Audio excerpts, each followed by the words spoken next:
Hi friends, இந்தியாவில் லைவில் போயிட்டுருக்க ஒரு பெரிய ஸ்கேம் என்னென்னா இன்ஸ்டன்ட் லோன் ஆப் ஸ்கேம். அதாவது இன்ஸ்டண்ட்டாக நமக்கு லோனு கொடுப்பாங்க. நமக்கு கிரெடிட் ஸ்கோர் எதுவுமே தேவை கிடையாது. நம்மளோட ஆதார் கார்டு, பேன் கார்டு, அப்புறம் நம்மளோட ஃபோட்டோஸ் மட்டும் கொடுத்தா போதும். அவங்க வந்து இன்ஸ்டண்ட்டாக 1,00,000 1,00,000 10,000 5,000 அந்த மாதிரி லோன் உங்களுக்கு கொடுப்பாங்க. நீங்கள் மந்த்லி கட்ட வேண்டிய மாதிரி இருக்கும். அது மட்டும் இல்லை, அடுத்து ஒரு ஃபஸ்ட்டு இன்ஸ்டால்மெண்ட் நீங்கள் கட்டும்போது அவங்க உங்களுக்கு ஃபோன் பண்ணி சொல்லுவாங்க, நீங்கள் இவ்வளோ ரூபா இன்ஸ்டால்மெண்ட் கட்டணும், அதுக்கு அதிகப்படியாக கட்டணும் அப்படின்னு சொல்லுவாங்க. நீங்களும் ஐயோ நான் இவ்வளோ எடுக்கலை, இவ்வளோ தான் எடுத்தேன் அப்படின்னு சொல்லுவீங்க. ஆனால் அவங்க இல்லை நீ இவ்வளோ கட்டி ஆகணும், இல்லைன்னா உன்னோட ஃபோட்டோ, இல்லைன்னா உன்னோட ஒய்ஃபோட ஃபோட்டோ உன்னோட ரிலேட்டிவ்ஸுக்கு அனுப்புன்னு சொல்லிட்டு உங்களை வந்து பிளாக்மெயில் பண்ணுவாங்க.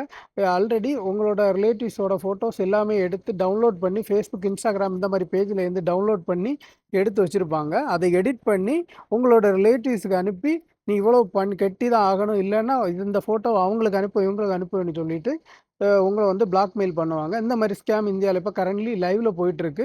அதில் ரீசெண்டாக நடந்த இன்சிடெண்ட்டை பற்றி நான் சொல்கிறேன். இன்சிடெண்ட் என்னென்னா, விசாகப்பட்டினத்தில் சுரதா நரேந்திராங்கிறவர் 2 தவணையாக கேஷ்மேக்ஸ்னு ஒரு ஆப்பில் இருந்து 1,100 1,200 2 தவணையாக எடுக்கிறாரு. இன்ஸ்டன்ட் லோன் எடுக்கிறாரு. எடுத்துகிட்டு 2,000 ரீபேமெண்ட் இந்தியன் பேங்கில் ரீபேமெண்ட்டும் பண்ணுறாரு. அதுக்கு பண்ணதுக்கு பிறகு அவருக்கு ஃபோன் பண்ணி டார்ச்சர் பண்ணுறாங்க. இவ்வளோ கெட்டு, இல்லைன்னா அது பண்ணுவேன் இது பண்ணுவேன். நான் அவரோட ஒய்ஃபோட ஃபோட்டோவை எடிட் பண்ணி அவரோட ரிலேட்டிவ் அனுப்புகிறாங்க. எடிட் பண்ணி இந்த மாதிரி வீடியோஸ் எல்லாம் எடிட் பண்ணி அனுப்புகிறாங்க. அனுப்புனதுக்கப்புறம் அவமானம் தாங்க முடியாமல் சுரதா நரேந்திராங்கிறவர் சூசைட் பண்ணுறாரு. அவங்களோட ஒய்ஃபும் போலீஸில் கம்ப்ளைண்ட் பண்ண சைபர் கிரைமில் கம்ப்ளைண்ட் பண்ணுறாங்க. கம்ப்ளைண்ட் பண்ண அடுத்த செகண்ட் என்ன பண்ணுறாங்கன்னா, போலீஸ் வந்து அந்த இந்தியன் பேங்கோட அக்கௌண்ட்டு, அதோட வாட்ஸ்அப் நம்பர் 2 வாட்ஸ்அப் நம்பரும் கொடுக்குறாங்க. அந்த 2 வாட்ஸ்அப் நம்பரும் ட்ரேஸ் அவுட் பண்ணும்போது ஒரு வாட்ஸ்அப் வந்து பாகிஸ்தானோட பஞ்சாப் மாநிலம் ராவல்பிண்டியோட ஐபியோட சோர்ஸ் ஐபியோட தொடர்புடையதாக ஓப்பன் சோர்ஸ் இன்டெலிஜென்ஸ் கண்டுபிடிக்கிறாங்க. போலீஸ் என்ன பண்ணுறாங்கன்னா, 6 தனிப்படை அமைச்சு 6 ஸ்டேட்டுக்கு அனுப்புகிறாங்க. 6 ஸ்டேட்டுக்கு அனுப்பி 6 பேரை அரெஸ்ட் பண்ணுறாங்க. 6 பேரை அரெஸ்ட் பண்ணது மட்டும் இல்லை, 60 லட்ச ரூபா கிரிப்டோ கரன்சியும் சீஸ் பண்ணுறாங்க.